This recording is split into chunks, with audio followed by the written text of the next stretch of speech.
limestone capital of the Limestone world. That's your new deal because Maury Gaston has dubbed it that way. A mechanical engineer, he said, the reason that the horses are so beautiful down there and so many people have their horses in the World Equestrian Center is because of the limestone in the soil. And by the way, my friend Greg Williams, equestrian coach at Auburn, I'm sure you met him. They do a lot of events in Ocala. 6-time national champion, 4 national championships on the old system, so 10 of them, if you count them the way a lot of schools do. But last night, I'm listening to, on the way back from Jonesboro, I'm listening to the Auburn Basketball Network with Andy Burcham and Sonny Smith, the color analyst, who's as good as it gets. And they're talking about Greg Williams was inducted into the Equestrian Hall of Fame and also was the celebrity in when they spell out AUBURN at the beginning of a basketball game at the Neville Arena. And I texted Greg and said, congratulations, I'm proud of you. That's awesome. He said, are you there? I said, no, I heard it on the Auburn Network app, but the limestone capital of the world. But we're going to have a horse show before you know it. You know that. We're going to some kind of a Dave Tompkins. Hey, listen, Dave Tompkins will be on in just a minute. And he was former, chief marketing communications director at Churchill Downs in Louisville. And our goal this year is to do Sidelines Saturday morning, Friday or Saturday, live from the infield of the Kentucky Derby, the 150th anniversary. He goes, I think I can make that happen. So we'll talk about it. How could you deny you and I? How could you deny us? Yes. You can't deny us, dude. You know what no means? I have two collared shirts on right now with Ray-Bans right here. That's classy. And in Florida, that is dressing up. It's a laid-back state.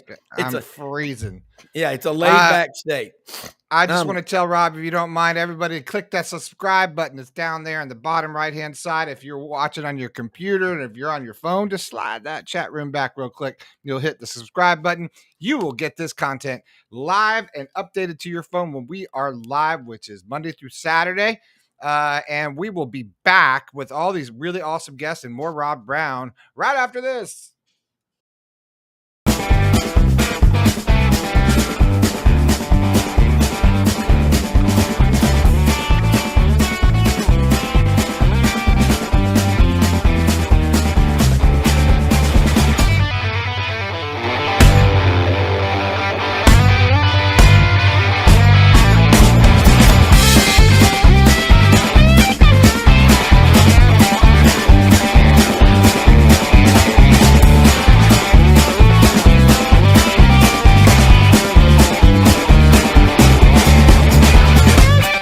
Sidelines with Rob Browne.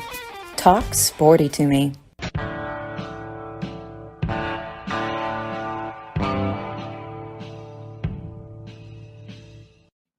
All right, Brenden, man, I got to tell you, last night and yesterday, a lot of people saw it. Terry Beasley, legendary Auburn football, the wide receiver, God's wide receiver, they used to say, passed away yesterday. And he had had a tough life. I mean, he great out of Montgomery, Jeff Davis High School. There he is, the redhead. I mean, to me, that's still the standard of a wide receiver there with Pat Sullivan. And they're up there together in heaven. And I will tell you, everybody wanted to catch a ball and raise it up in the air straight up when they caught it. Terry Beasley, they've retired number 88 and number 7 a long time ago, but he'll live forever. Legacies live forever because of all the great things that people do in their lives. But man, rest in peace, Terry Beasley, the consummate Auburn man. And you think about the number of players that their lives, they're affected. I mean, the concussions, the CTE, you want to talk about, you talked about, is it Scott Brantley, the linebacker at Florida? Yeah. I mean, and I'm going to tell you, I'm going to get Dana Marquez back on with us here very soon. Former, director of equipment operations at Auburn since 2005. He stepped out of that role back in July, still lives and works in Auburn, but they're working with helmetfitting.com, Carbon Tech shoulder pads, a lot of stuff that he will talk about, but it's all about, look, it ain't about making the game soft. It ain't about making the game, emasculating football. That's not it. It's about making it safer because you talk to any coach and they'll say these kids today are bigger and faster and stronger than they've ever been.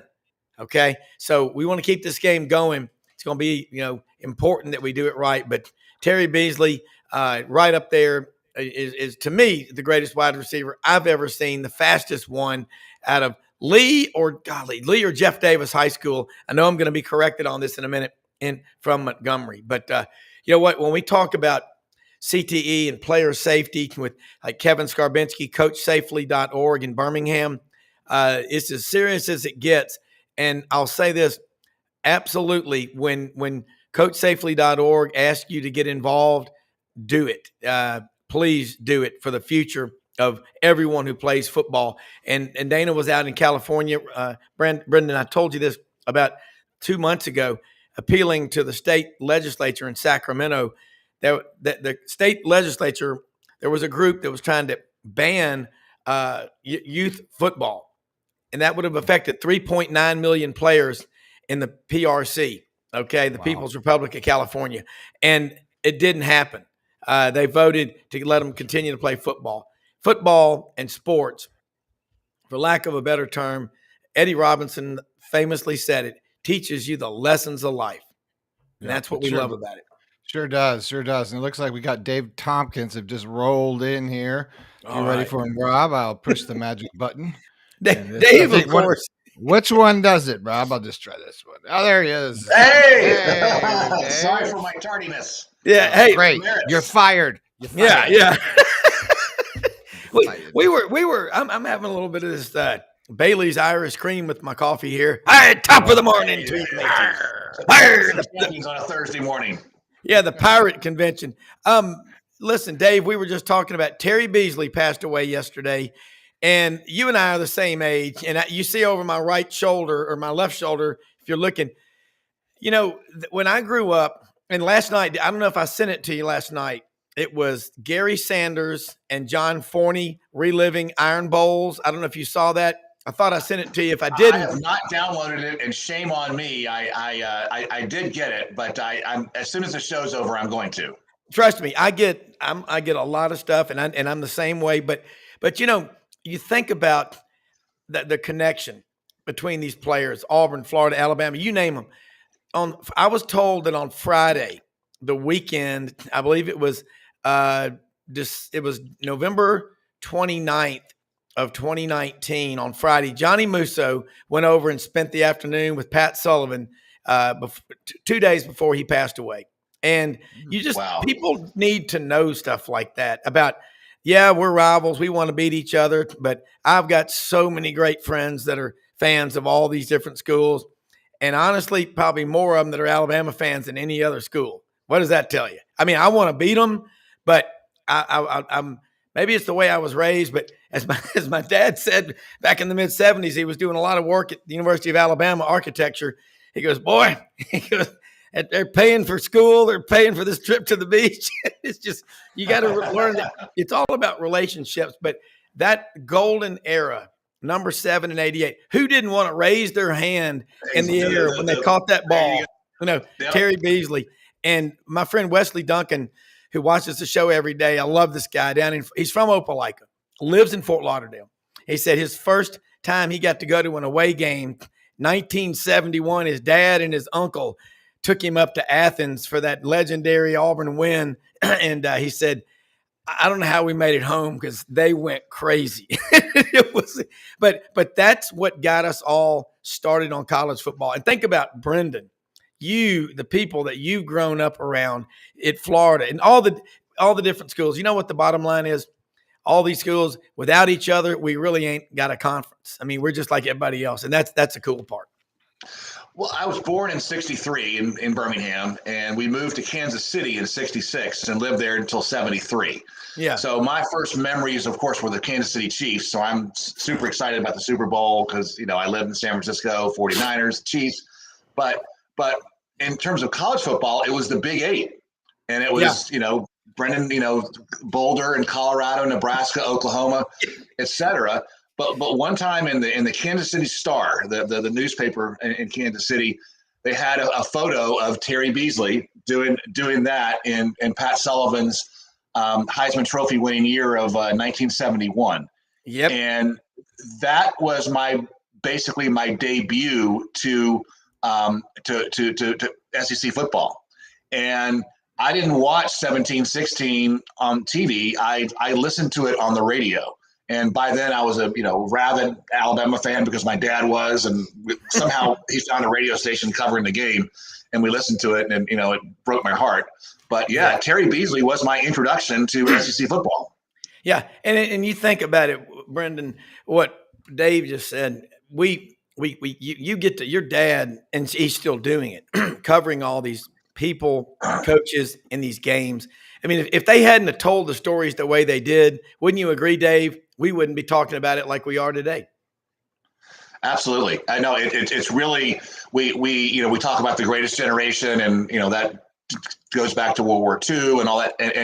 But it's also applies to writing and talking about sports and telling stories about sports. And we owe it a ton of gratitude to Brendan's dad. It's always so fun to have him on the show. And it is. I mean, we wouldn't be who we are were it not for our parents and the stories they told us about sports, about football, and about college football, and about the SEC. Well, what's interesting about that, especially now that I'm older, and I've got a million stories, and I really do, and I try not to tell them because I realized when I was younger, I was like, yeah, no one has this story. Like, this is not the same story as my friends. I was like, I'm not relating to people, so I was like, okay, I probably should not talk about it. But Dad, and Rob, I'm gonna have Rob's such a good historian, right? He's so knowledgeable. And the perfect fusion here is to get him, and this getting the dog days of sports here, is to get him and Buddy together, and we're going to pick a topic, specifically have Rob research it, and then talk to Dad who went to that particular event, and I want him to relive that verbal history because I think that would be a really neat show to really to just talk about like the history. It's what 30 for 30 does and whatever, but just do a nice looking show. But anyways, I digress. But I remember, the one story that I think always clicked in my head because maybe I was there. I wasn't at the game, but the Miracle on Ice, right? So 1980 Lake Placid Olympics, right? And Dad's up there. He's working for the New York Daily News, running the sports section. And I asked him to run through the story, and I thought I heard it a million times. And so he wasn't at the game. Because back then you got your area in the press room, right? And your writers would have their little areas, right? And then they would collaborate on what happened, right? And they would talk about, like you said, the verbal history of it all. And so, I'm sure I'm telling it wrong, but Buddy apparently gets a call. He says, "Look, the Americans are about to beat the Russians here." And not for the gold, which everyone gets that wrong, but the Americans about to be the Russians. And so he gets a call. Buddy goes down there. He can't get in with his press credential because the stadium's packed, or the arena. And so he ends up basically climbing a chain link fence and like watches the last of it on the chain link fence. Wow. And then they go, and he goes back to, the press room, and he's got his writers. And I said, okay, so now, cause I'm thinking, my time or whatever, someone's got a quote or there's some video or something. He's like, I'm like, so what'd you do? He said, well, we all got around. I'm like, yeah. And he's like, and we got the verbal, and we all just talked about it. Yeah. I'm like, you just talked about it. Yeah. I'm like, that could just go wrong. How does that go right? Someone says this. I was like, I can't even get half the things out. But he said, but no, that's what we do. We take shorthand notes, and they're meticulous about it. And they did it a different way. And they were, and they were right, because ethics really mattered then. Yes. And that is a pillar of ethical journalism. Even at Gatorbait, like everything we do is ethical. It has to be. We won't, and if it's, it may have bait in the name, but clickbait's not how we do it. And we've never, ever succumbed to that. So anyways, it was sort of a really fascinating way, just a snapshot. And I know you've heard it from him, Rob, but like, there's so many stories like that, or Terry Bradshaw, when he was writing his book, showing up into my biology class a sophomore year in college to take me to lunch because I was new in school and he wanted to make me feel accepted. And he's walking me out, and he got a limo waiting for me in the front of the school. I'm like, a week into this new kid and the whole deal. And where's my dad? Working the crowd of the kids who are just coming out in streams to get his autograph. They're like, who's that new kid? Who's that kid? My dad's going, I don't know. I think his name is Brendan Martin. It's like working the crowd, and then Terry takes me into the limo and they drives me off and whatever. But it's like my sisters and me and all that. So, those stories are just, forever a part of my childhood. And it was neat, to sort of have them. That's why, now is more important, especially passing with my mother, God rest her soul. But to get this verbal history down, because think about it, when Buddy is gone and these guys, there's that great book, but the last the last real sports writer who gets out of the press box, turn the lights off, right? Yeah. Because that matters, right? And Hell yeah, it does. Well, Brenden, along the line of what you said, and I don't know if you've heard, Dave, when his dad, Buddy Martin, says it was Jesse Outler, it was or Dan Jenkins was up in the press box at a game. And back in the day when, they were on their typewriters trying to get their stories out on deadlines, and he kept wadding up the paper and throwing it on the floor. Mm-hmm. And Buddy said something like, there's on that floor wadded up as trash is probably some of the best writing that you'll find anywhere. And Dave, you talk about that honor code that you had at West Point. My great-great-grandfather said, and I love this, he's famous for it, your honor is dearer than your life. And believe it or not, that's being attacked nowadays, that you can't say that. Well, I believe it. And if you go to Helena, Arkansas, and you look on his tombstone, it's there. And that means the absolute world to me. And to me, do it, but do it right, Dave. And that's what the first time you came on, of course, Maury Gaston made the connection. So you know what Maury means to me. I mean, that is what he just said is why we still love the games and why we fight against all the crap going on. One of the most indelible moments of my life, I was in a basement of a condominium in Ann Arbor, Michigan, and then that condominium happened to be owned by Bo Schembechler, and it was the last time I ever saw him. And we'd been to a game, and he was sick, and everyone knew that his time was coming due. And we're watching Notre Dame. I can't remember who they're playing, but they're playing Michigan the next week. It's when Charlie Weiss was the coach of Notre Dame, and Bo said Notre Dame's going to kick our ass next week, and they did. And then Bo just fell off asleep. It wasn't even 8 o'clock yet, and he was having trouble breathing and stuff. And I knew it was time for me to go back to my hotel, and I just kind of walked up and kissed this and just on top of his balding head. I'm like, man, this is the last time I'm ever going to get to see Bo Schembechler. And he passed away a few months later. And that, I mean, that's, cherish these moments right now when the buddies are still with us, because I mean, that was a tremendous generation, or is a tremendous generation of heroes, and history, tradition heroes. And a lot of it is the stories they tell. And they didn't have Instagram, they didn't have X, and they're leveraging it now. Some of them are, but it's those verbal stories they tell that are just so important. Well, ESPN came down and did 100 years of college football history, 100 years of college football.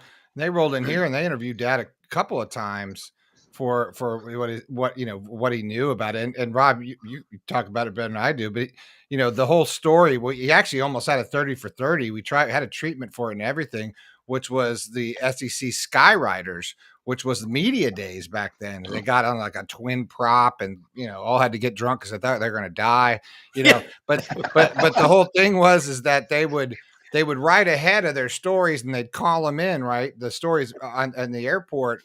And on the other end of it was like Alabama, right? And they're writing a story about what, literally flying into to all the race riots and all the things that are going on. And they're writing about all this stuff. And some of that stuff is fueling some of that stuff. Can you imagine what that would have been like to feel like what you just don't know? You're just like, well, here we go. Like, I mean, to me, it's just mind boggling. It is. And Dave, just Bo Schembechler, after Auburn played Michigan, January 2nd, 1984, Auburn won 9-7. Al Del Greco out of Coral Gables, Florida. The Italian Man of the Year multiple times, I might add. 17 years in the NFL. Great golfer. Yeah, great golfer. And he kicked that field goal and Auburn won 9-7. I'll never forget celebrating at the Fairmont Hotel. My parents had given me a credit card and for Christmas. Mistake. Man, I had a blast there. I thought we were national champions. So, and we are. You were that night, my friend. Yeah, we were that night. So I always remember, Coach Dye's speech in the locker room after the game, and it was on the Auburn Football Review. And he said, there are going to be a lot of nights in life when you don't have your teammates and your moms and dads and people there around you, and you're going to be in a lot of tough battles. He said, but you can always look back to that night, January 2nd, in New Orleans, when you came back and you beat Michigan. He goes, it's going to be memories like this you're going to remember forever. And I think too about Ralph Jordan Jr. is my friend. I love this guy and lives in Norris, Tennessee. Still very active, and Shug Jordan and Miss Evelyn, their house is still right there in what they call the Art District in Auburn on Woodfield Drive, down there all the time. And he said, Daddy never talked about his war record, what he went through. But if he had, I think it would have blown, he was so humble. But he fought Rommel in North Africa. He landed at Sicily. He was wounded by an 88 millimeter German frag at Omaha Beach, 6 June, 1944. And 4 days later, he wandered into a field hospital. And they said, Captain, you've got blood all over you. Why didn't you come in earlier? He goes, well, I had a job to do. I'm an engineer, and I had to get our boys up that road so we can win the thing and get home. Well, after he recovered, they sent him back to Fort Lewis McChord SeaTac out in Seattle to decommission his unit. Miss Evelyn drove all the way across the country. They bought a brand new Chrysler to drive home, and they came in and asked for volunteers to go to the South Pacific. And Shug Jordan raised his hand and said, I'll go to Okinawa. And he went to Okinawa and fought down there. And Ralph Jr. said, to the day she died and still in heaven today, she's still pissed off. She's mad as hell at the United States government. She had to drive that big automobile by herself all the way back from Seattle to Athens, Georgia, where he was coaching Georgia at the time. But you remember, he never invoked his war record a single time before any football game or anything.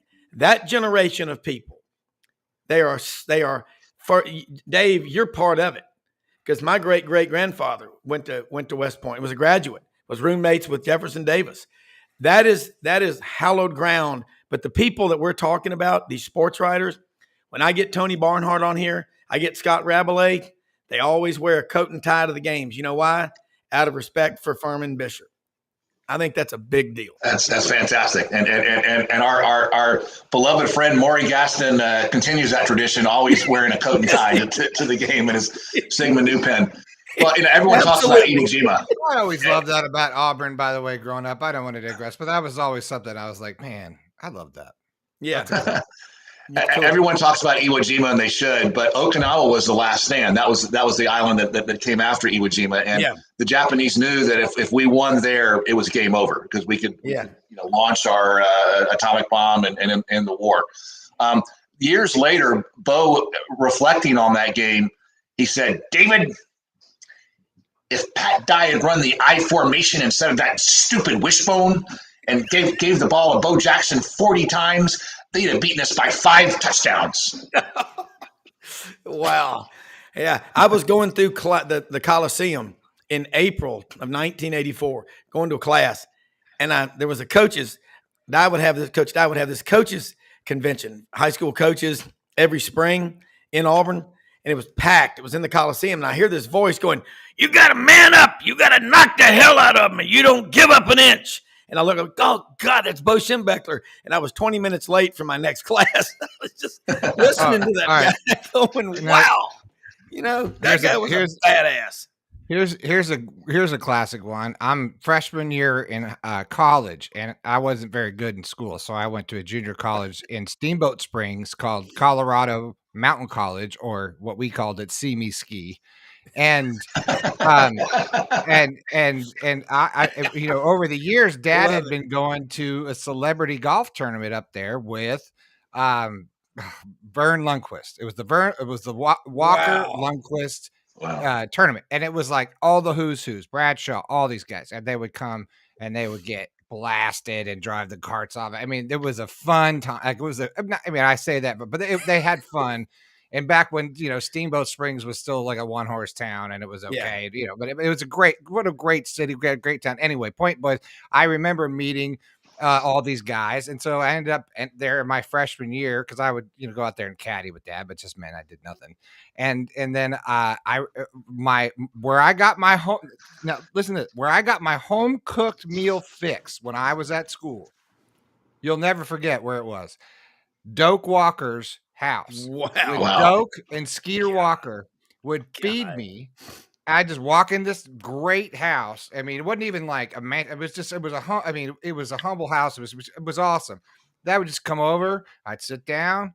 The Doker would be walking around. They'd get their skis on. They'd come sit down. We'd have some steaks and, so I mean, I probably 10, 15 times I went over. They took care of me like I was their child because of Dad. And then Dad and them weren't that close. But my mom was close with them, with Skeeter, because my mom, mom's made all of the sports writers. Right.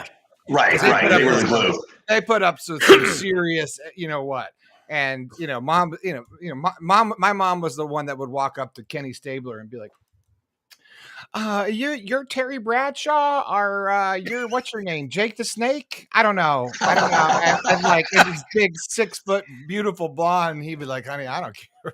I don't care what you call me. She was like, that's great because my husband's right over there and he wants to meet. And she worked the room, Hey, Louis, Dave, and Brenden, we get to go down to Orange Beach. We were there back in September. You go in the Floribama, you can feel the presence of Kenny Stabler, who's from Foley.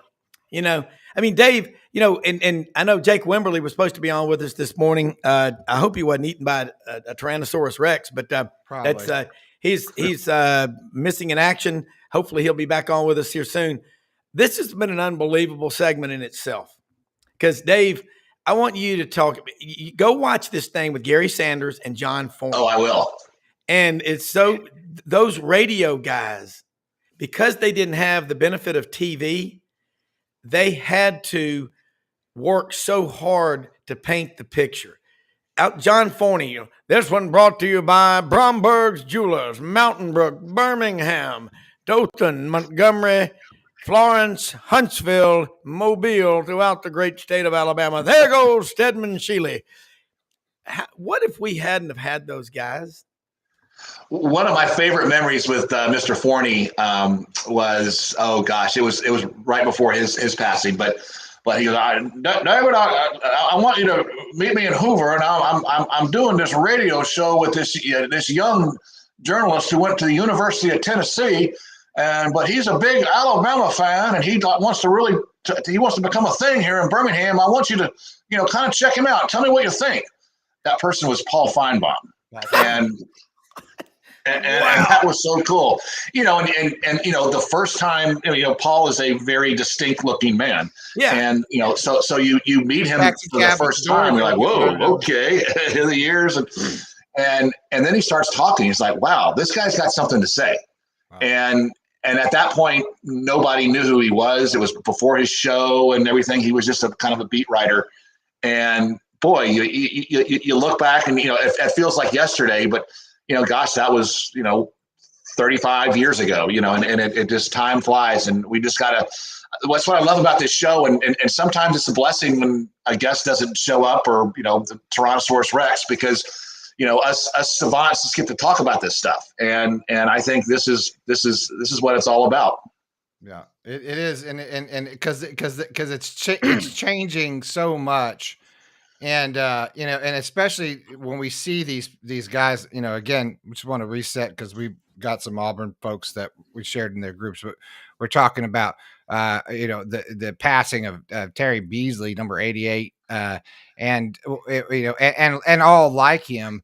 But, what we're seeing, because of our vantage point, growing up or whatever, we've seen a lot of these guys come out, Doak Walker being one of them. Right. Yeah. I also had the ability to actually know Jack Kemp, Wow. very well. Like Jack Kemp and I were very, very close. And I got like Terry Bradshaw. He's my, I always ask him to be my godfather, because I think as the children of the sports writer or whatever, you were always so accepted.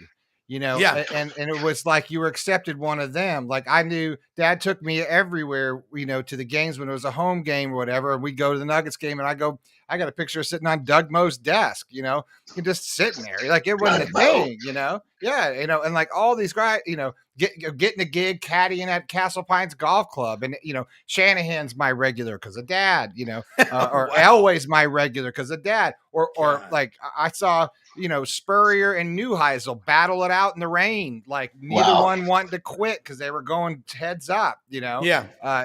Like just these great things, so golf and football and these sort of things, like, and we're synonymous, especially in retirement. And, the joke was always that because, dad was also the media director because that's where they had the international golf tournament, which is the modified Stableford system in Colorado for years and years. But dad, I would always get the sports bag, right? Whoever's coming out. So the joke was over the years, I never quit the job. I got paid so much damn money. But the whole thing was that I had every starting quarterback that came through, right down to Jake the Snake, all the way, Jake Plummer. Like I got all. If you didn't come through me, you weren't a starting quarterback for the Denver Broncos, right? Go ahead. You and Brenden, you've talked about this before. We were talking about a couple weeks ago about Deion Sanders and what's going to happen at Colorado, and you said, "Look, Colorado, that's Broncos country. I mean, it's a sports mad, state and city, but it's all about the Broncos." And John Elway and Jake the Snake. I think Arizona State Jake the Snake Plummer. Don't you remember what he did at Arizona State? It affected the Gators to get into the Sugar Bowl because they knocked off who'd they beat? And that crazy Southern Cal, USC. Yeah. They knock off USC, which gives Gators the berth. And we're sitting across the street in New Orleans over the Sugar Bowl. Ready to go in there, and we're working in radio all the time. But, that's the thing. When you start having these conversations, like you realize how it all threads together, right? How it all connects. Yeah. And Jake Wimberly just texted me, surprise, in live broadcast, podcast, radio, TV, the spit hit the fan. He said, "I am so sorry. I owe you one." I said, "Hey, let's do it next Thursday at 8. Jake Wimberly, ESPN 105.9, the afternoon drive in Jackson. Gary Harris," he said, walked in, got a fire I'm putting out. I'll be on in just a few minutes. That's why you love having your producer here with you. Now, anyone that knows me knows I could talk probably for days. Coach Carey one time in business law in high school asked me something, and he goes, 23 minutes and 19 seconds, Bobby Lee, without a breath. That's a world record. We used to get this coach distracted. We used to get Coach Carey We would get Coach Carey distracted at the beginning of class with story time. Sometimes we'd miss the entire show, but he's the one who gave us the famous line. He said, someone said, "Coach, did you watch the Lakers and the Celtics playoff game last night?" And he goes, "Jethro, the meager salary that I make as a teacher here at Christian Brothers High School doesn't afford me the luxury of having cable. But my neighbors had the blinds pulled up last night. I watched the first 3 quarters, but they closed them in the 4th quarter to do, I'm sure, the devil's work. Who won?" And we would talk the whole class about it. Coach Carey was from Vincennes, Indiana. I tell you who reminded me a lot of was Ray Barone's brother, the tall guy. He was a classic. But Gary Harris is going to join us in just a minute. WVUA TV 23 and Tide 100.9 in Tuscaloosa. Dave, he and Rodney Orr of the Tider Insider Publisher do a great show Tuesday nights at 6:30 called Tider Insider TV. So Gary will join us in a minute. Throwing this in at you, Dave, golly, Bo Schembechler, Woody Hayes, the 10-year war. You pick these rivalries around the country. And we know the rivalries that are traditional, but I'll tell you what, this Ole Miss Mississippi State rivalry is just it's skyrocketing. It's going up. They hate one another. I mean, I don't think there's a lot of respect. Auburn and Alabama, there's respect. And the Egg Bowl, though, it reminds me a lot of studio wrestling.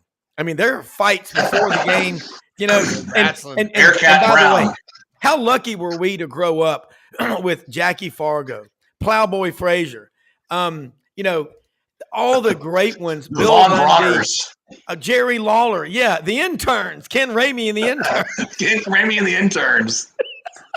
Brendan, you Tojo didn't have Yamamoto. wrestling where you were. No, we didn't. Well, we had a New Yorker, we though, went that was skiing. down here. Handsome Jimmy Valiant. I'm coming into Mempho, baby. Dave Quadro, the Mempho. milkman, is listening. Yeah, he No, was coming into Memphis was Mempho, ground baby. zero for wrestling. That's where it all took place. Hey, Yeah, I we went- did. Henry B. worked I for actually us. wrestled in high school. Yeah, we had a Yeah, big. this was program. wrestling, not Wrestling. wrestling. WRASSLIN.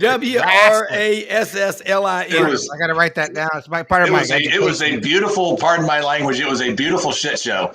Yeah. You can You know, say focus that in on the in-state rivalries where there's no professional sports. Yep. Alabama, Auburn, Ole Miss, Mississippi State.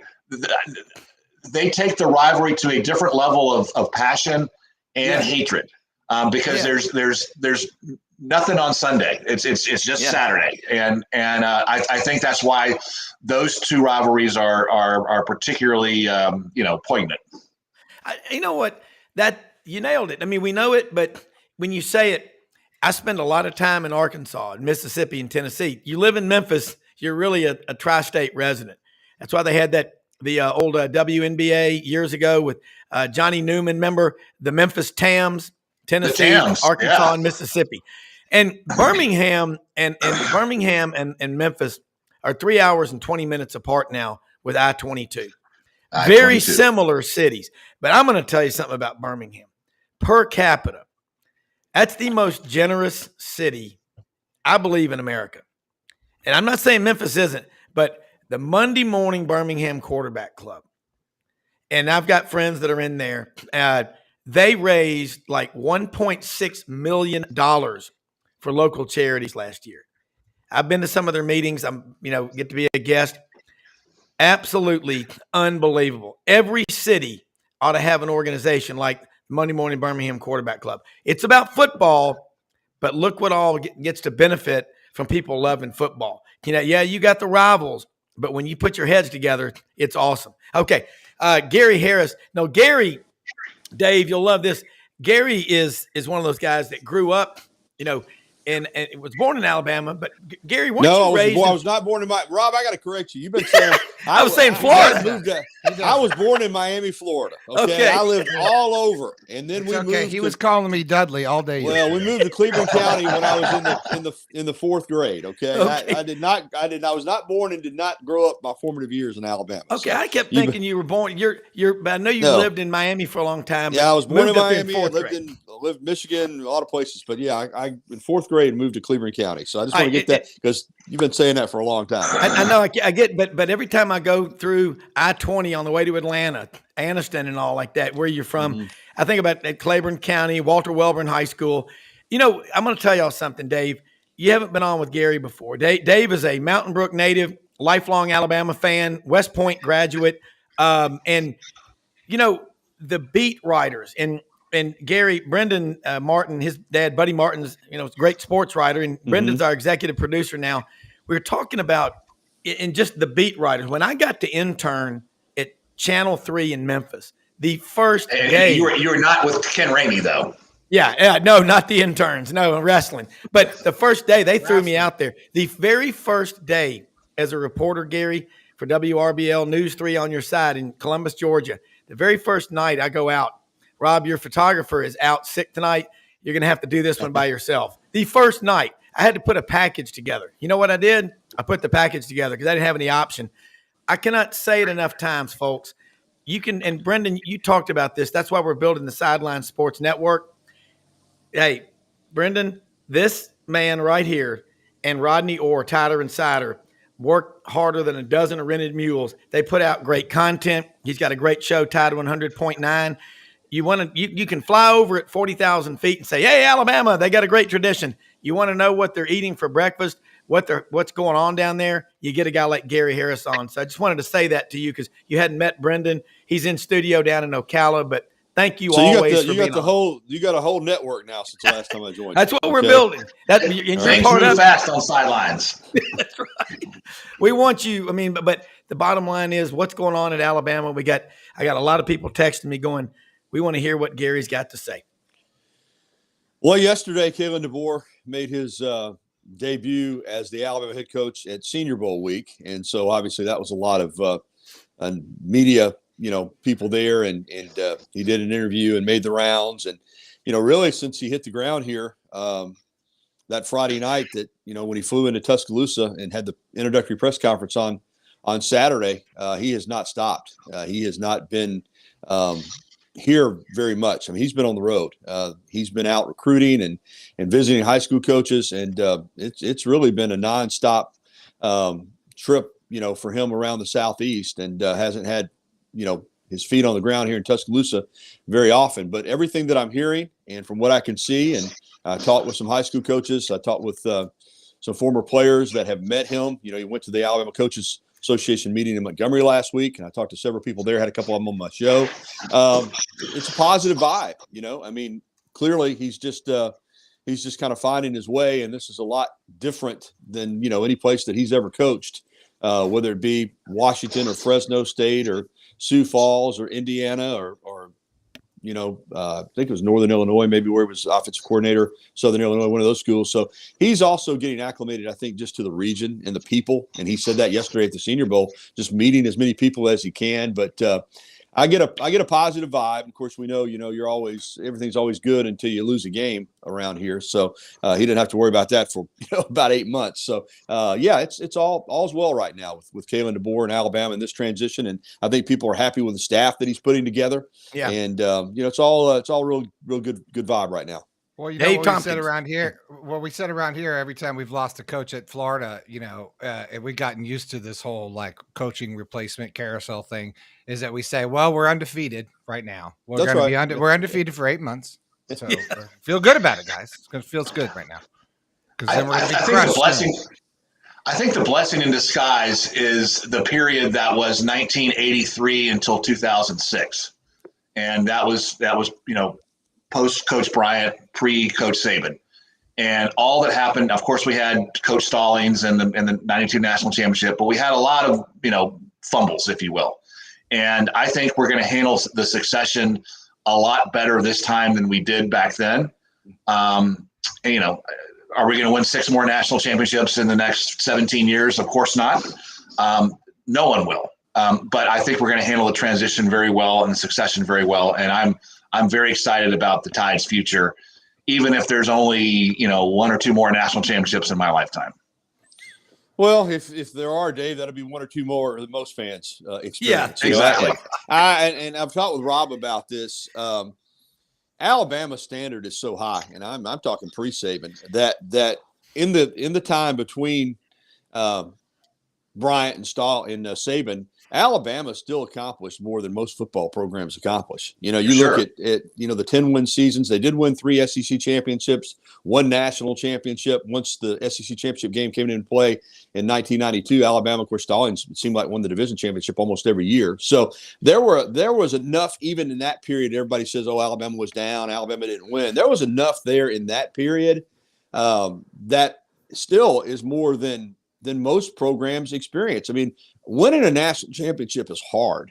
To win one. I mean, I know Rob's an Auburn guy. They went 1957 to 2010. Yeah. And, I always laugh when people say all these made up titles that Alabama's had. Well, 1941, you could certainly make a case there that they shouldn't claim that one. But just in the Poe era, to win 12 national championships, those aren't negotiable. Those are Poe era championships, and then obviously going back to Wallace Wade. So even in the down years, Alabama still found success. Bill Curry won an SEC championship. Mike DeBose won an SEC championship. As we said, Coach Stallings won an SEC championship. But Dave, I agree with you. I think this time it is going to be smoother. I think when Coach Bryant, retired, and then unfortunately for Coach Perkins passed away, I think that he lived. That would have really made that transition a lot smoother. And then Ray Perkins had, in 85 and 86 had really good football teams. I mean, they didn't win the SEC, but they were right there. And I feel like had he stayed, he was building something, but he got an incredible offer from, the Tampa Bay Bucks. But I'm with you. I think this transition is going to be smooth. Yeah, they're not going to win 6 national championships in the next however many 17 years or 15 years or 14 years. But I think they'll have an opportunity to win 1 or 2 under Kalen DeBoer, and people have to be realistic. It's going to be a 12-team playoff now. There's going to be more teams that are in there in the mix, and you might not be a 12-0, 13-0 type team. You might be a 10-3 team and get in that playoff, and one of these teams may win it one year because it's going to be a little more like the basketball tournament. I think it's going to be a Absolutely. lot like the NFL going forward. If you remember 2007, Patriots are 17-0, 18-0, and they play a 9-7 New York Giants team that got hot in the playoffs. And Gary and Dave and Brenden and everybody watching, listening, once your mind expands from here up to there, you can't look. Yeah, you can criticize and say, "Oh, 1941, throw it out." Alabama, I've done the research. They could claim 27 national championships. What about 1977 when they got screwed out of that? When Texas 66 is Oh, that's the worst. Is really the big one. 66 is the all-time screw. Yeah, 77 that's the was all-time screw. And Auburn could probably claim 10 if they went back and looked at them. But the deal is this: Michigan, with their great tradition, they claim 12 now. They just won this one, obviously, 3 weeks ago. But from 1948 to 1997, as great as Bo Schembechler's career was, they didn't win a national championship till they split one with Nebraska in 97. So you're right. When I watch some of the people on the national shows say it's a wasted season if Alabama doesn't win it all. No, it's not. It's not. You cover, and you've seen Alabama over your career, WVUA, TV 23, and Tide 100.9. You work your ass off to go. I mean, I love the conversations I have with you at night because, man, folks, true grit journalism, this is what it's all about. You cover all this stuff.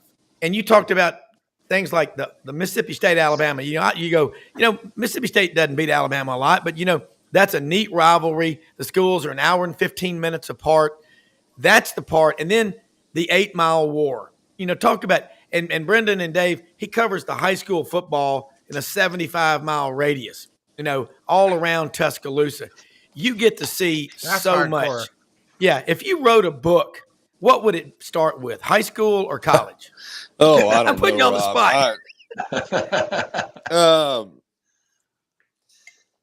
Rob. Probably as much as I love the high school, it'd probably be, college football just because there's more interest on a wider scale. But I love high school. And, I don't get out because I do an hour show on Friday nights and produce it and anchor it. So I don't get out and cover as many games as I used to, but, kind of at High School Central back in, at the station getting ready for it. And I love high school football. There's no doubt about it. That's, it is kind of the grassroots of all of this. And speaking of that, I mean, with all that's happening now with NIL and the college scene and pay for play, and, I see it trickling down into the high school level, which I'm not a big fan of, seeing recruiting in high school, hearing of situations where, families are moved in and, set up with employment. And I don't know. I still, as much as high school football has a big fan interest, I still, like to think of it as pure, but it is what it is. Once, you have pro football and then those principles, get into college. Now they're even being passed on to high school. And I'm even hearing, stories about kids that, have real, the kids that are super talented physically, you can see it at 11, 12 years old, if a guy's bigger, faster than everybody else, and how they're already being handled and brought along because they're special athletically. So, I still like to think of high school football as just kids going out playing for the fun of the game, but we're even losing that a little bit, you know what I mean? Well, and you make a great point, because think about it, the rules are the rules are going to be different in high school. I mean, look, a kid can go get sponsored to play video games right now when they're 12. They can go there and and a lot of them are making more money. That's an emerging, I don't call it a sport, I guess. I don't know, but it's an emerging thing.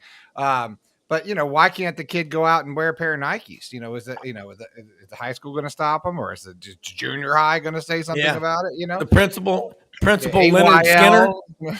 Yeah, right. Yeah, Principal Skinner Skinner to take too. So when that money Well- starts to trickle down and to that level, that's when it gets really concerning. Yeah. Because now, because all that mess comes with it. Things like steroids, things like overperformance, things like parents getting obsessed and using their kids to do more. Like, look, there has always been a little bit of bag money rolling around, but it's nothing like we're talking about right now. Yeah. Well, there's always the cautionary tale of Todd Marinovich going way back and what his father did and Todd's life destroying. At Mountain Brook, we used to a little joke we had 5-6 years ago. What's the best thing that ever happened to Mountain Brook basketball? Because we won a bunch of state championships. So that's the blind side of there's a template was provided for Mountain Brook to recruit a couple players to come into Mountain Brook and play for the team. So yeah, it is what it is. It's out there. I don't think any of us of our generation like it that much, but I think it's here to stay. And to Brendan's point, when a 12-year-old can be an influencer and make more money than his dad by playing video games, there you are. Yeah, Gary, and like, here's another one. I got some questions coming in via text to me. Said, if you would ask Gary Harris about Alabama's recruiting class, and it looked like 30-something players had left. What's going on? Because they're bringing in the Joe Moore award-winning offensive line coach from Washington. And contrary to what people might think, this ain't Boise. This guy's not Brian Harsin. He's not a jerk who was against recruiting and had the charm and personality of Joseph Stalin. This guy's completely different. But talk about where they are and what you think will happen this coming Wednesday. For the second, anybody else out there other than Ryan Williams? Well, when you say recruiting now, Rob, you're right. I mean, you're thinking high school recruiting, thinking the portal, you're thinking your own roster. So that's such a layered question now, as in the past it would have just been recruiting. Here you're talking about recruiting high school, maybe a few junior college guys. So I think all in all they're fine. I mean, this narrative that's out there that everybody's bailed on Kalen DeBoer is just not true. It's not factual at all. A number of the players that left Alabama were already in the portal before Nick Saban announced his retirement, and were gone anyway. And then there's really just been a few recruiting wise. In a week or so, whenever the second signing day is, Ryan Williams is going to sign with Alabama, and I think he's as big an impact player as there is in the state of Alabama, maybe in the country. Reclassified to 2024, really could be playing another year of high school football. And then they're going to add Noah Carter, the edge out of Arizona, who had signed with Washington and got out of his national letter of intent and is going to sign with Alabama. So those are two high school guys that they're bringing in. I do think there'll still be some portal movement for Alabama with incoming players, but I think they're fine. A few of the players that they lost, whether they be signees or established players, when you lose Caleb Downs, that's a hit. I mean, there's no other way around it. I mean, I could argue that Caleb Downs would have been Alabama's best returning football player on either side, and you could argue, I think, that he's the best returning defensive player in the country. And to lose him, you're not going to replace Caleb Downs with a player that's as good or better than Caleb Downs. But overall, I think they're fine, Rob, and it's a good class, and you lose the quarterback saying, but the truth of the matter is, as highly touted as he is, he wasn't going to play this year anyway. And, it's just one of those things that transition impacts programs. But I think Alabama's got enough good football players on the roster and enough coming in that they're going to be competitive and have a chance to win the SEC championship. Yeah, no doubt about it. And then the basketball team is pretty damn good too. I mean, the state of Alabama, the last 3 SEC championships has been 2 for Alabama, 1 for Auburn. Is Alabama's win last night on the road? Nate Oates is proving with all the players he lost, he is an elite basketball coach. I mean, so is Bruce Pearl. Is the league better than you can ever remember, top to bottom? It's deep. It's probably deeper. Yeah. I mean, we're looking at 9 teams probably going into the NCAA tournament, maybe even 10, depending on what happens. It's a really deep league. At the start of the season, I kind of was thinking Tennessee, Kentucky, Auburn. But I think, you got to move Alabama into that conversation now. It's South Carolina, too. Yeah. South Carolina. Excuse me 1 second. I one moment. I just want you to know, there we go. There you go. I was hoping you'd do that. There you go. Huge win. Yeah. What a week for road. I think the 9-10, bid league was really proven this week with the road wins. South Carolina wins on the road in Knoxville. Florida wins on the road at Rupp. Alabama beats Georgia on the road. But hey, Georgia's a good basketball team. And these road wins this week, I think, really shows the strength and the depth of the SEC. Yeah, the most impressive part of that win for Alabama last night was, you're down 17-2. I mean, you're down 17-2 on the road. And I mean, it's looking like, man, they didn't bring anything tonight. And to be able to score 58 points in the second half. Now they're going to have to, Nate Oates is going to have to figure out what he's going to do with Nick Pringle. And I think that determination will come this week. He said after the game, he's got to decide if he wants to be part of this program or not. And that's the reality of it. And, he didn't make the trip last night, and, they don't have a lot of inside power. And, he is a guy that started out the season as a starter. He's obviously not happy with his role. But to come back from 17-2 on the road, down on the road last night was a good win for Alabama. And Florida's win was huge. Florida was due. They'd let a couple get away. And to come back and hit that 3 to force the overtime. And I still thought to myself, I had it on in the sports office at the TV station. I said, well, Kentucky's going to pull this thing out in OT, and Florida just took it to them. So, and what South Carolina did the other night at Tennessee, it's a really good league and a really strong league. But, get back to your point about Oates. What time is it, by the way? You got about 3 minutes. I just want to make sure you let people know how they can follow you and keep going as long as you want. Well, one quick thought on notes, and you're right, Rob. I don't think that everybody that, maybe doesn't follow Alabama understands, how talented that team was last year and how that roster just rolled over. I mean, you knew Brandon Miller was a one and done. Nobody knew Noah Clowney was going to be a one and done. Nobody knew Bediako was going to go. Nobody knew that, Quinterly was going to transfer. So he's only got 3 returning players from that team last year. And to be able to go out and rebuild your roster and have a team now that's contending and leads the SEC at this point in the season is pretty remarkable.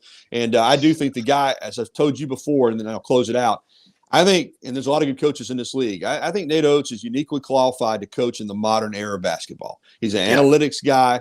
He doesn't sweat roster losses. I mean, he understands that you're playing year to year now. The old style, we're going to bring guys in and, redshirt them and develop them. Maybe 1 or 2 players you can do that, but you better be willing to year be able to flip your roster and go out and find players, and he can do it. Yeah, you can find me at Gary Harris _WVUA on X, Twitter, whatever it is. I have a Gary Harris WVUA 23 Facebook page, WVUA23.com, Tide109.com. My show is 9 to 11 on the radio, and then TV at night with a sportscast on WVUA 23 News. Thank you a lot, guys. Good to be a part of it. Thank you so much, Gary. Always love having you on the show. Hey, Brenden, Matt said he's having some difficulty. I'm not sure. Here. Yeah. Okay. There he is. Matt Dean. Okay. Hey, you know what? Let me push the buttons, Rob. Okay. No, I didn't touch any buttons. Let me push the buttons, Rob. You just talk. It sounds like when that talking shit. Ronald, I know nothing. Everybody has his role on sidelines, and Rob is the captain, and I'm the co-captain of minutia. And let us talk that's neat. You know what? I'm the executive producer. Okay. Yeah. Executive producer. I did not know. I didn't see any, but I got a text from Matt. He said I can see. But I can't see anybody, or I can't get on. So I didn't touch any buttons. But it's like when people are always worried about who's walking around with the nuclear suitcase, the nuclear football, with the chain around them. You certainly wouldn't want it to be Sergeant Schultz. I know nothing. Matt Dean, Dave Tompkins is on with us right now, part of Savant Saturday. We've been talking a lot of college basketball, college football, talking some Bo Schembechler and Terry Beasley, who it was called God's wide receiver, passed away yesterday. Rest in peace, Terry, number 88 from Auburn. Great connection, Sullivan to Beasley. And every kid wanted to raise their arm up in the air. The redhead, Huck Finn and Pat Sullivan together. I still have my Pat Sullivan jersey that he signed for me. It is 54 years old. I love that thing. My parents brought it back from the Auburn LSU game that Auburn lost 17-9 in 1970 when Mike Anderson's restaurant in Baton Rouge, Louisiana, made a stop on Wallace Clark at the goal line in the rain to preserve that win for LSU. But Terry Beasley, the standard, in my opinion. Matt, all right, there's that new logo with the cat. Now, can I get an old cat logo hoodie if I come by there today? Southwestern at Memphis. I can get you something and I apologize, Brendan. I should have texted you instead of Rob. So that was You figured that out now? that was mistake number one. Executive producer. Help me. I have it down Write there. it on the chalkboard 100 times. It means so much. I can't even fit it into the thing. It's so long. I can't get it into the title.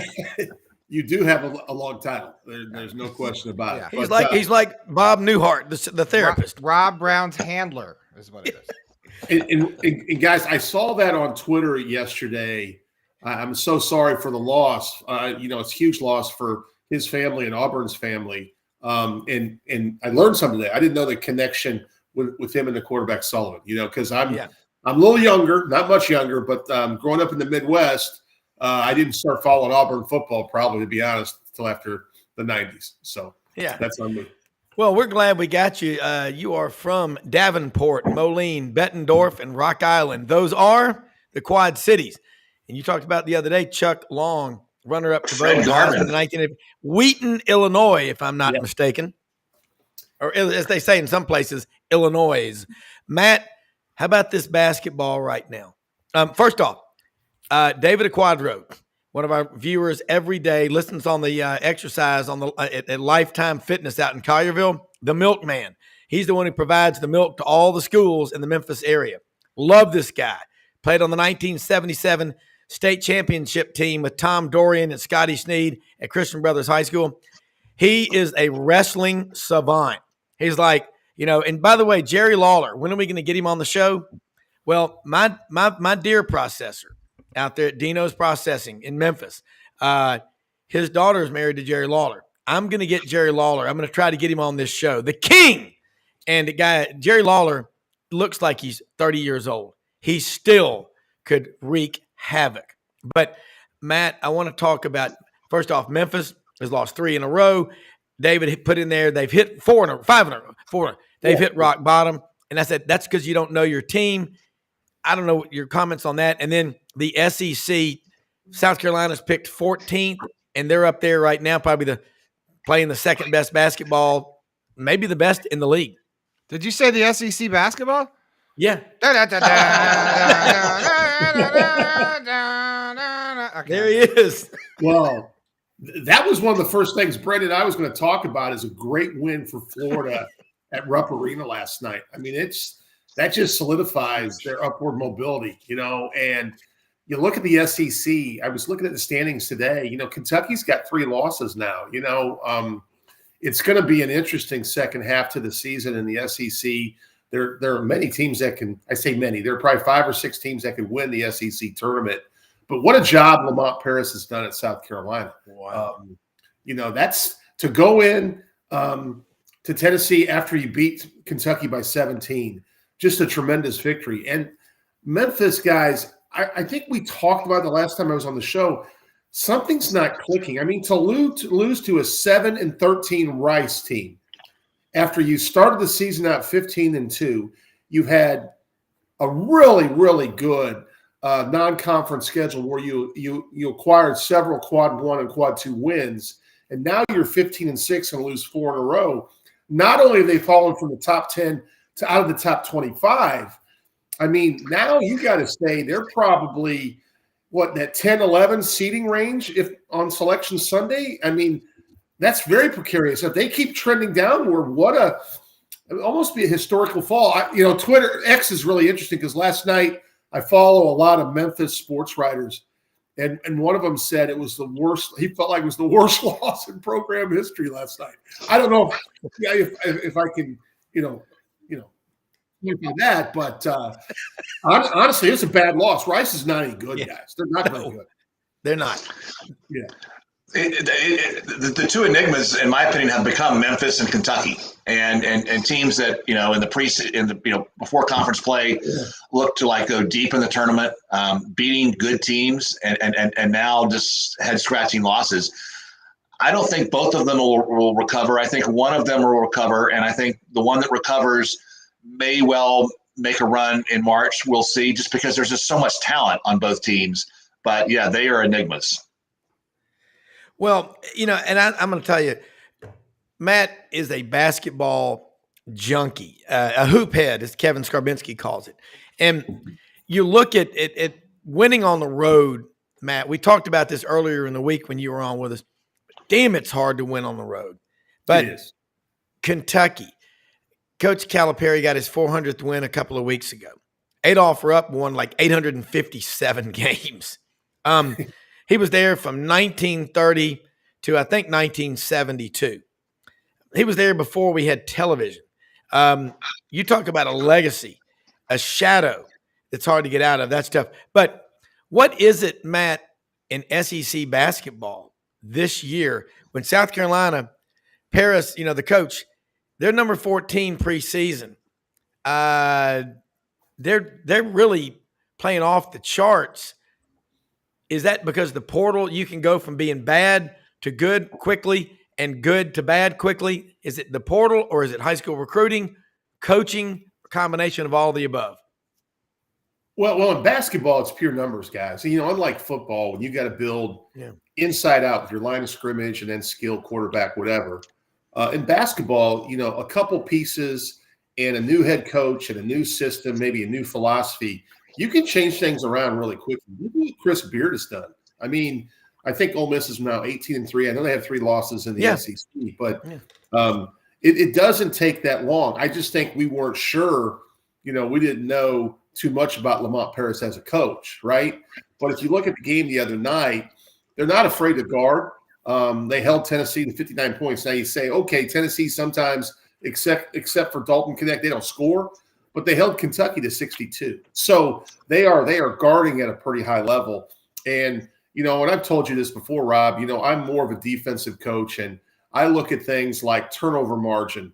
And if we can get 5 to 6 more possessions than an opponent, we don't have to shoot the ball as well to win games. And I think right now, South Carolina is playing with a lot of confidence. You look at what Florida did last night, too. I know we had the graphic on just a little bit ago. They're playing with a lot of confidence. And they have in the second half of the season, I call it the dog days of January and February. Everybody's got a ton of tape on everyone, right? I know what you're going to do. We go over it 3 or 4 days before we play you. If we execute our game plan, we have a chance. I felt like when I coached in the second half of the conference season, no matter what the rankings were, I knew everything about you, which gives me a chance to be competitive in the game, even if you're so-called better than me, right? Yeah. And I think teams are right now. I mean, we talked about the Mustangs falling off the track. I mean, they're 11-10. They beat Missouri last night. But, Arkansas has had a nice run under Eric Musselman in the last 5-6 games. They've looked like a totally different team. Yeah. Well, let me say something. Listening to the Auburn broadcast last night with Andy Burcham and Sonny Smith as the color analyst, Sonny Smith said Auburn's maybe the best team in the country at getting the ball, throwing it inbounds and scoring. And that's going to be worth something. They're 6-2, but they had the 2 losses on the road against quadrant 1 teams, Alabama by 4 and at Mississippi State, the Hump, by 6. Doesn't mean they're not good. They're undefeated at home, but I think all of y'all would agree when you go on the road, everything's different. But let me say this too, for the women's sports, and y'all, Matt is qualified. He coached the women at Rhodes for 16 years in basketball. The way the women and the coaches in the women's basketball appreciate the fans, and the kids are showing up, especially the young girls, with posters of their players, kind of, they call it the Taylor Swift effect. If the men don't watch out and start thanking their fans and saying, I know we got guys coming and going all the time, they're going to lose a generation to the women's sports. Because who was it that was on the show yesterday? I think it was Dudley Dawson, Hogville.net. He goes, I don't care what I'm doing. I'm going to watch Caitlin Clark at Iowa play basketball. Dave, you think about that. The women's game is a more pure version of basketball. It's not all about the dunk or whatever. And your team, I know girls, they're going to leave in the portal too, but most of them stay at the same place for 4 years. Having coached cross country and track 14 years in all middle school, the best teams we ever had. It's not even, we had some great boys teams, but the girls teams, you get a group of girls that's pulling together, they're unbeatable. They really are. If you want to learn how to play the game of golf, go to an LPGA Tour event. None of us that play golf, we're never going to have the swing speed of Tiger in his prime or Rory McIlroy. Our swing speed is more of a LPGA Tour player, and so watch how they play the game, watch how they manage. If you want to learn how to play the game of basketball, or you want to teach your son or daughter how to play the game of basketball, watch women's basketball. And credit to Matt and all the coaches. Stanford, my school, Tara Vanderveer became the all-time winning coach last week, and she is incredible. And I remember when Don Nelson retired from the Warriors, and she was on the short list to be the next coach of the Warriors. That's how much respect she has in the Bay Area. Well, Matt, again, I'm going to defer this to you, but women, Audrey, she's kind of my brains on this stuff, and working with Brenden, they calm you down. Talk about you coached with Herb Hilgeman for a long time, the men's basketball coach, Hall of Famer, who recently passed away at Rhodes.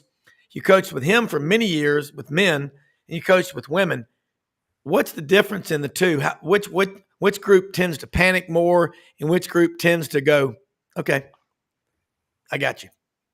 Well, to follow up on Dave's point, and I think it's really important. I mean, he's right. I mean, first of all, number one for me was, every team sport you play, there's going to be an execution of a game plan, right?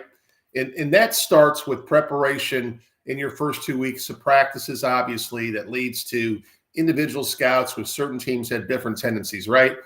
But I just felt like, I've done both. I was a men's college assistant for a decade, women's head coach for 16 years, actually a men's head coach for 1 year in between there. But I just felt like my women's teams, they really, really executed the game plan at a high level. Now, do you always, there's a great quote, and I'm trying to think who said it, but in basketball, the key to basketball is when you're not making shots, you have to find a way to win. Because it's really easy to win when you're making shots, right? I mean, everything's going in, your execution looks great. And a lot of times people think on the execution side, I'm talking about scoring. No, a lot of times I'm really talking about our defensive game plan, which leads us to more offensive opportunities. But at the crux for me is going to be valuing every possession and valuing the basketball, getting a shot in every possession, not turning the ball over. I've said this many times. There's never been a turnover that had a chance to go in the basket. It's just not. Even bad shots, even a bad shot has a chance to go in the basket, a certain percentage, right? So my women's teams also, I just felt like they didn't get too high, they didn't get too low. Yeah, they were somewhere between the comfort zone. Coaching men for me sometimes, it was a different beast because I felt like some of the guys didn't check their ego at the practice door, and I just feel like to execute a game plan. You have to sacrifice sometimes for your teammates. And, we used to, a lot of times in the film room, we would stop a possession. We would freeze a possession and say, look, the help came from this direction. You got 3 people on you. Why didn't you pass the basketball to the other side? Now, when I was coaching women, it was like, yeah, coach, I should have done that. I swear to you, when we're coaching men, it's like, well, I can jump over all 3 of those guys to make the shot. Well, that's not the point. I'm sure you can. But the higher percentage shot is the kick out to an open shooter. And from my experience, guys, I thought my women's athletes handled that really well. Well, Dave, commenting on what he said, the women. I want to hear that. I think, and I love, who doesn't love March Madness, and I love the way CBS does it now, and TNT, and you get all these new talking heads on there that you don't have during the normal college basketball season. Charles Barkley, Kenny Smith. My favorite is Candace Parker. She always has the best takes. I mean, obviously she's quite easy on the eyes, but she played for Pat Summitt. Yeah. And Pat Summitt, that was a basketball team, and that was Pat Summitt's basketball team. It was never Candace Parker's basketball team. It was never Simi Holzklaw's basketball team. It was Pat Summitt's basketball team. And in my opinion, Pat is the best coach I've ever witnessed, in my lifetime. And I think it gets right to Matt's point about the team and possessions and no turnovers. You can't score if you have a turnover. In the men's game last year, San Diego State's run to the Final Four. I mean, I knew they were going to beat Alabama. I knew unless Alabama was hitting their threes, San Diego State was going to make Alabama uncomfortable, and they were going to prevail. And to me, that's the template for winning basketball, particularly in a one and done kind of tournament. Yeah, and the thing about it is, what the battle. I mean, we try to. I think a lot of people in the media try to make a war between the men's and women's sports. No, it's the best product. And I watched Joe Champy build a great program at Auburn. We all know what Pat Summitt did at Tennessee. Tara Vanderveer at Stanford. Kay Yao. There are a lot of them. Great coaches. Van Chancellor coached the women at Ole Miss for a long time. Andy Landers at Georgia. Incredible. And the thing about the women's game, Caitlin Clark, she everybody tried to make something that really wasn't there when LSU and Iowa played for the national championship. What that's competition. And all right, I mean, and that was, but look what it's done to raise the profile everywhere the LSU women go with Kim Mulkey. I mean, she's talking about, hey, y'all need to get out and support your team. She's promoting the brand. We have Coach John Brady, who's the color analyst on the LSU Men's Basketball Network. Jimmy Ott, the Ott father, Scott Rabelais, Frank Duffy, that know LSU better than anybody. And they're talking about the Kim Mulkey effect on that campus, a coach like that. But bottom line is the free market. You put a great product out there, people will support it. But I think where we're going to go, I'm going to kind of switch gears here. I'm going to throw this at both of y'all. I want y'all both to respond. I think we're going to go where there's a lot of changes. A school like Vanderbilt, Chris Lee of the Southeastern 14 is on the show with us Tuesday mornings at 8. And he really knows Vandy. He's VandyRivals.com. He got banned from the press box about 4 years ago when he was critical of them putting the girl out there as a kicker. He said there were multiple people they could have done. That was a publicity stunt. He said the university tries to message through their athletic programs their crazy, whacked out, way of things. What if Javon Curse or Takeo Spikes or Will Anderson Jr. was out there and they tried a fake field goal and had her run around right in and hit her in the open field? We'd have a congressional committee about football is too violent and try to wipe the game out. But I'll say this.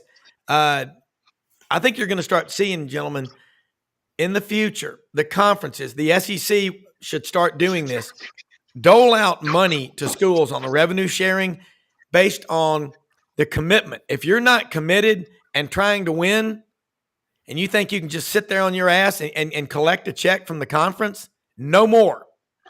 There are two kinds of people in the world. There are investors and there are takers.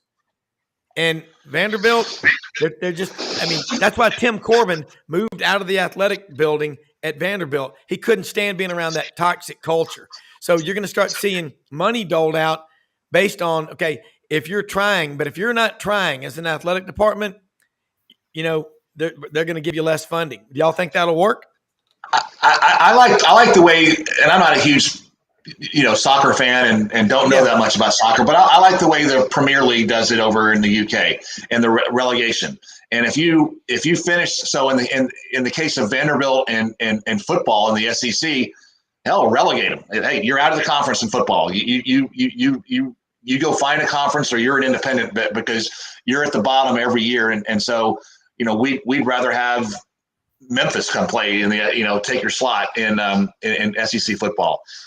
Something to think about. I mean, I'm Vanderbilt always has a good baseball team. They've traditionally had a good basketball team. Don't this year.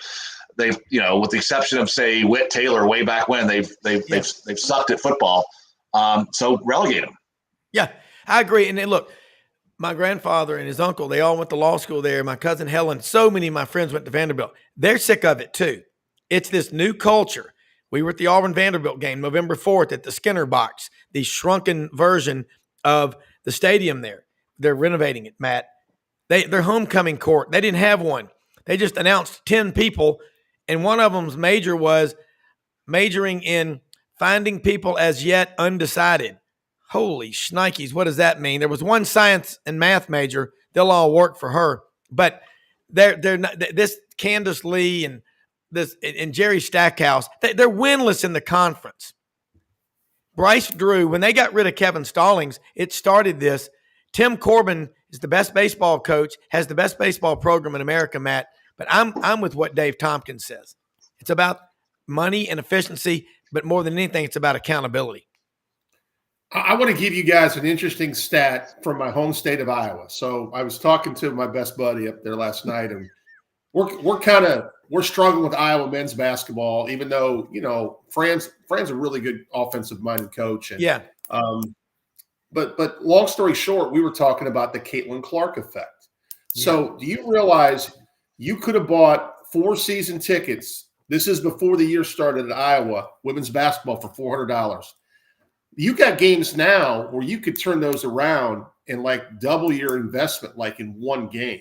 It's unbelievable.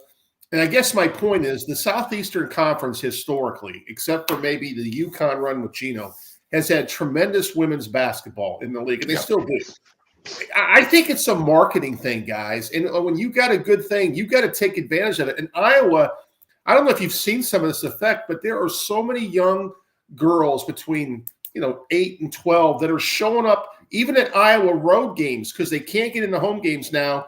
And Caitlin Clark is taking the time, for the most part, I don't know of all the stories, you see her signing everybody's autograph or jersey, whatever, before she goes to the team locker room postgame. And I just think when you have a star, and let's be honest, I'm not trying to throw any shade here. LSU had a great year last year. Yeah. But who's someone that's going to probably be more marketable for the fan? Is it Angel Reese or is it Caitlin Clark? And I'm not trying to cross any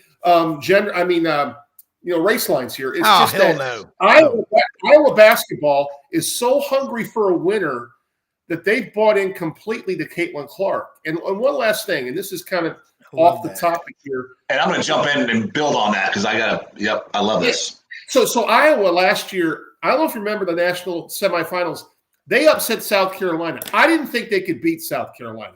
Okay. Mm-hmm. How did they beat them? A lot of multiple zones. I think they played some triangle and 2, some box and 1. LSU criticized Iowa. It was amazing in the presser before the game about, they couldn't beat them straight up. Now, LSU beat Iowa, but I thought that was funny, Dave, because there's no way if South Carolina beats Iowa, LSU is not going to beat South Carolina, in my opinion. Right. So Iowa did LSU a favor to get the national championship by beating South Carolina in the first place, and then all of a sudden everyone was tearing down Iowa because they schemed a little bit to try to win the game. I'm like, no, that's coaching. Okay, that's coaching. There's that great Grateful Dead song, "The Women Are Smarter." My entire marketing team at Churchill Downs, 15 people, all were women, because I'm like, you know what? They get the Derby. They understand the Derby, and that's my team.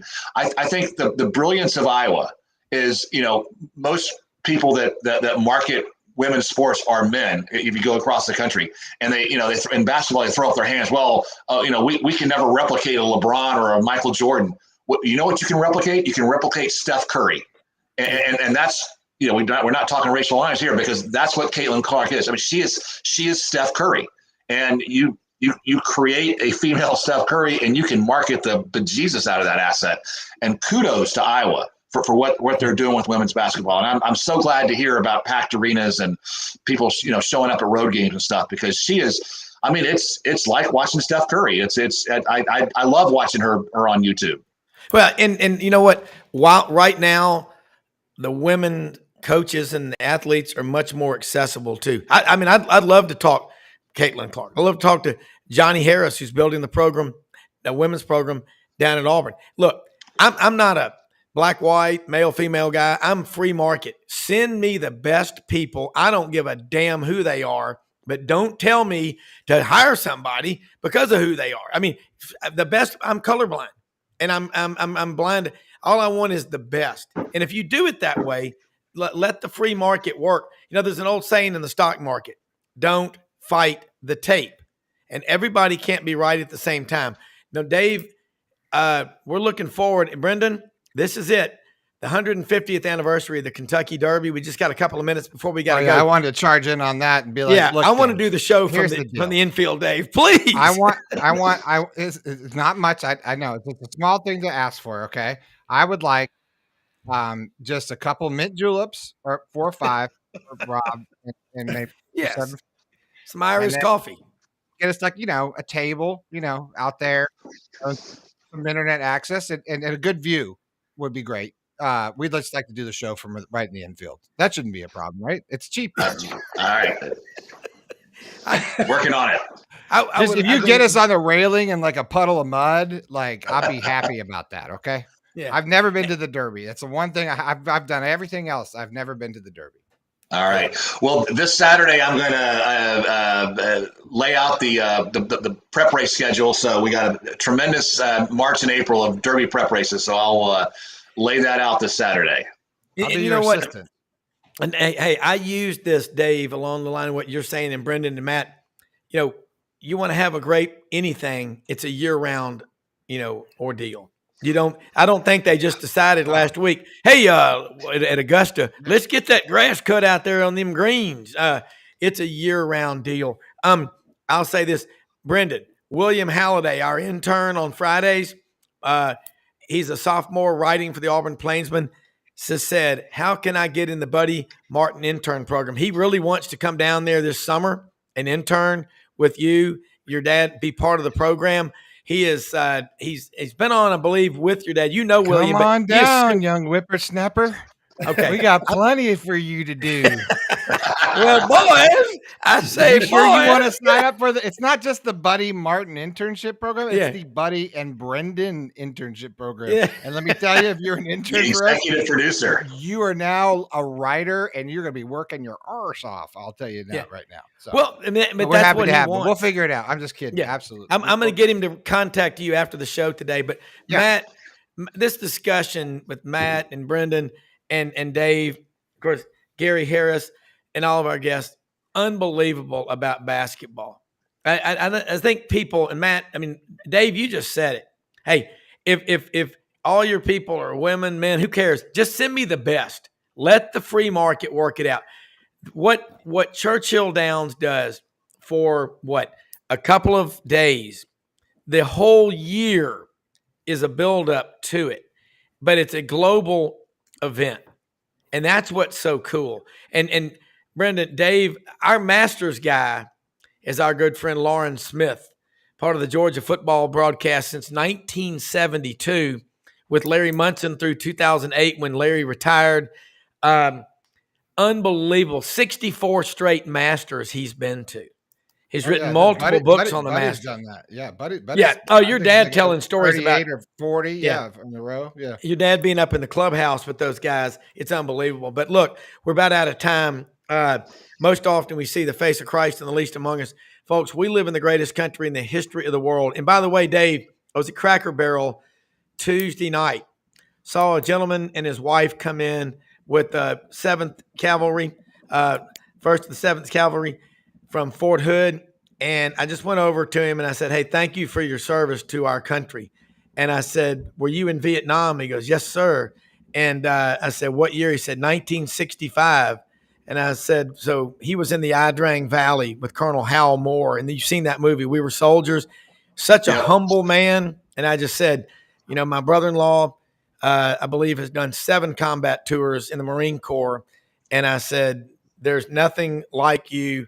God created all of y'all. You're special people, but God bless you. He was so humbled. He just was like, but I'm not saying it was me, but thank you for your service and do yourself a favor. When you are out in public and you see someone wearing their hat from that's almost 60 years later. It means that much to him. He doesn't care about wins and losses.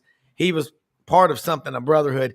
Unbelievable. And I've got Casey Goodjohn listening right now out in Texas in Claiborne County. He is a 20-year Marine, and he apologetically almost was like, well, I never did combat. I said, you were in the Corps for 20 years.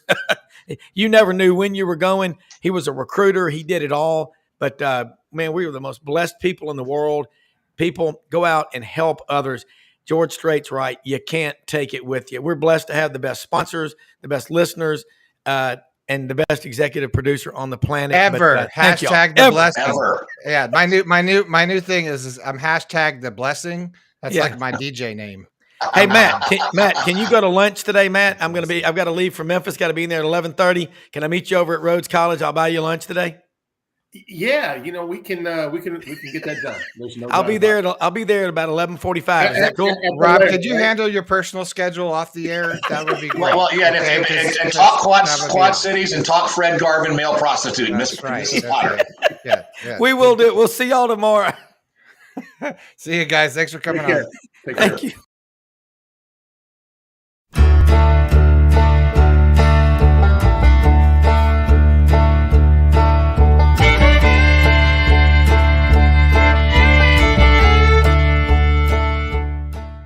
In a perfect world, you'd set a health goal and results would happen overnight.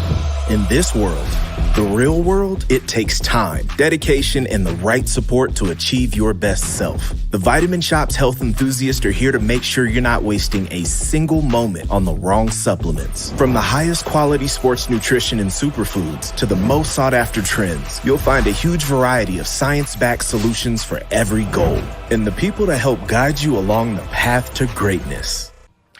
Unbelievably, every 2 minutes in our communities, a child is either bought or sold for sex. I am Ari Dickey, board member for the Nashville Anti-Human Trafficking Coalition. Join me and millions of others in our fight against human trafficking and for its victims by helping to educate the most vulnerable among us, our middle and high school students. Go to nhtcoalition.org, become a partner, and help keep our families safe, because none of God's children are for sale.